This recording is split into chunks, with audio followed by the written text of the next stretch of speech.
Tuvo manene 1 Lion again Praggo vanomanya vachikumira mutsira vomhanya kun'anga kuda kunofungaitsira moto chingokuchidzira tavo vanoita kunge vari kufungidzira pavanomhanya vachikumira mutsira vomhanya kun'anga kuda kunofungaitsira moto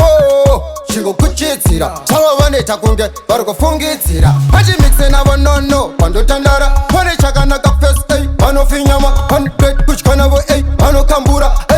Praggo novakwachura vakatibhatibhatipa vanhu pasarapa apa pakuda mikono vakasimbapa tigiri ngoma kunaka pikefu nevaya vedaka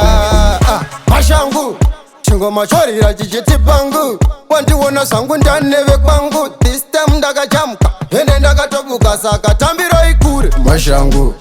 chingoma chorira chichiti pangu wandiona zvangu ndaneve kwangu this time ndakachamka ende ndakatobuka saka tambira ikure mashangu chingoma chorira chichiti pangu wandiona zvangu ndaneve kwangu this time ndakachamka ende ndakatobuka vanzwa voice kanzi suspect imprisa wedhanzi pfura ikadhoketi kubva bhikita here kubata bhangeti spidi kutopfuura kana yeroketi uptown downtown ngava uri kopi ndokumisa ndokutumira musepeti vanouya vachigayira chitititi vatipa energy drifting vakadza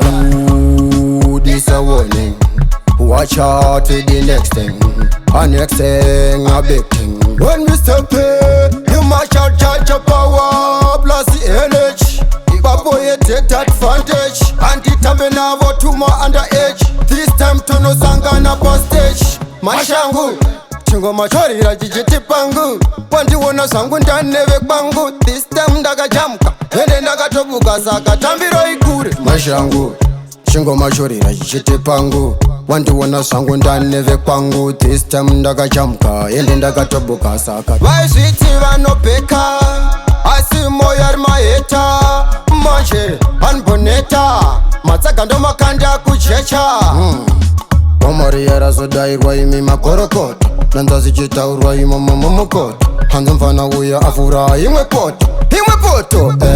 imwe poto vaivhunga kuti zvimwe zvacho zvirota vandabva ndokure imi mufamba ndichitonza tambo idzodzi dzetanza Praggo energy Praggo beats